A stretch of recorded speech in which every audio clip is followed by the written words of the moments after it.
The wind started to get stronger and stronger, and the caravan started to shake a little bit, and we thought it's not going to be safe in the caravan. All of a sudden there was a big mighty crash.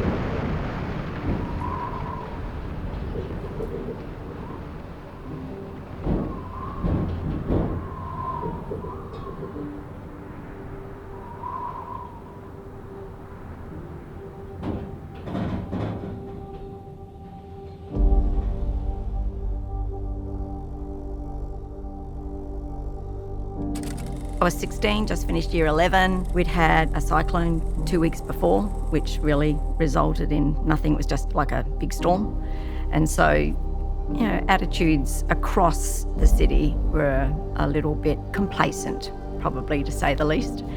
About 10:30, that night after some people had been over and they left, the wind was getting a bit louder, anxiety beginning to rise across the family. It was the day before Christmas. People didn't take much notice, but it would blow itself out, but it didn't. It just kept on coming. I was working in a timber yard, and I remember the boss coming out and telling us in the morning that the cyclone warning had come through. So I went home back to Coonawarra Road where I had the caravan, and my wife was pregnant at the time, and the wind started to get stronger and stronger, and the caravan started to shake a little bit, and we thought it's not going to be safe in the caravan. So we drove to my sister's place. I was sitting there, Nick had gone to bed, he went to bed, and I was sitting there, I was knitting the pink and white cardigan, and we didn't think anything of it, and the wind just got a bit stronger. Well, I had to go and wake him up and say, come on, something's going on here, you need to get up. And we left our bedroom and went into Brenda's room there. We all got under the bed. But then we heard the sound of ripping timber. It was around 1 or 2 a.m. Our front door blew open against its lock, and my mum and dad leant against the door to keep it closed. Within minutes, our house literally blew up and out from the inside. I remember with clarity being really petrified. Next door to us was a car yard, and while we were sitting under the table, we could hear the fence coming off and hitting all the new cars. So we knew it was bad then. And then went into the toilet part there, and I was there with Brenda. All of a sudden there was a big mighty crash, and the roof of the house at the back flew into my place there and smashed through the wall.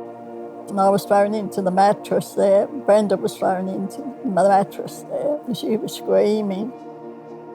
We could see the roof of the house just slowly lifting and dropping back down again.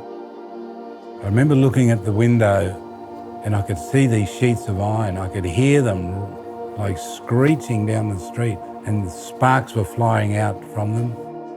I remember my mum saying really clearly, we have to talk to Jesus about this. And immediately she said that, this just amazing peace came over me. And basically for the next 4 hours, from 2 to 6, we sang songs, we prayed, we sang more songs and we prayed. Prayed for our friends, for other people in Darwin. When the morning came, the devastation was like, it makes me emotional now, that first look, walking outside and looking down the street and thinking, oh God, what's happened? What's happened? As a family, we went outside and standing in the yard, and we kept saying, we've just gone through a cyclone. Where are our soldiers? Where's our friends? Why haven't they come to see how we're doing? Not realising that they were in the same boat as what we were. My family had gone to meet the Corps officers' family. My dad was a flying padre, so there were only 2 sets of officers in Darwin at that time. We'd driven in to catch up with the Walkers. We were standing with the Morrises in the backyard, and we were saying, what do we do? We'd never been through anything like this. What do we do? And next minute we looked up and there's Commissioner Warren, coming towards us in his uniform. He organised officers to come from the Eastern Territory and the Southern Territory to come to Darwin and to help. Apparently, at the end of that day, there were, I think, 15 Salvationist Emergency Services workers who'd arrived in Darwin. So some had driven up, I think, from Adelaide and some had flown in from Brisbane. The next day they started evacuating people. My wife was one of the first ones to be evacuated because she was late in her pregnancy, and my twin sister went soon after her, and I was going to drive. You couldn't cater for too many people because you didn't have electricity, you didn't have anywhere really for people to live. I realised that my leg, what was happened to my leg, it was bleeding and everything like that, but somebody got us into the hospital. I didn't know about Brenda going on the plane with the captain because my husband handed her over. I didn't know. I just thought she was still back at home with him all the time. Well, she was taken off and handed to the Salvation Army family as I found out in hospital. Salvation Army lady and man came in and that they have got Brenda and they'll look after her. While you're in hospital, these people are going to look after her. And my dad at some point in the next day or so painted Salvo in silver paint on the side of his car so that he could get places to do what he needed to do as a worker and volunteer. I'll never forget seeing the Salvation Army people involved, cooking and jollying people up and being nice and friendly, and just what we needed. We had a place where we were able to do some cooking, and not far from our home there was a sandwich making shop, so we got hold of that, and so we were able to make up sandwiches and give to the workers. I drove out with no money. All I had was the clothes that I'd spent the night before in. Pulled into Katherine, there was a big sign up on the side of the road said Darwin refugees with an arrow pointing off to the left. That's when I saw the Salvation Army people again, and they offered us food and clothing, and I thought, these are marvellous people. Australia did come together for Darwin residents on that occasion. When you look back, you see how absolutely astounding and how large that relief effort was all across Australia.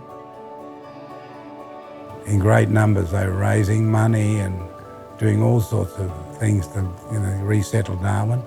You knew you had to rebuild your life, A lot of us had to start from scratch, but I think it taught us a lesson about resilience and looking after each other. From that point on, I think there was a signal for the Salvation Army to formalise a little bit more their response to emergency services and their preparedness.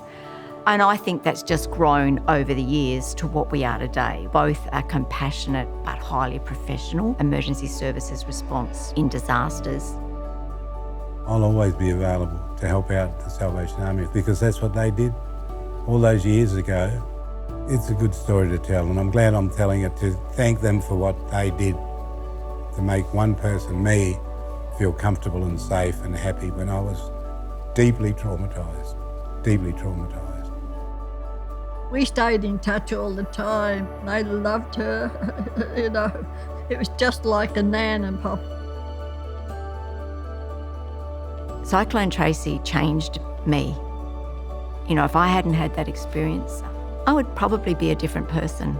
It's challenging because I know there were people who lost loved ones and their lives are forever changed. So anything you kind of say is trite, even 50 years on. Their loss is very real.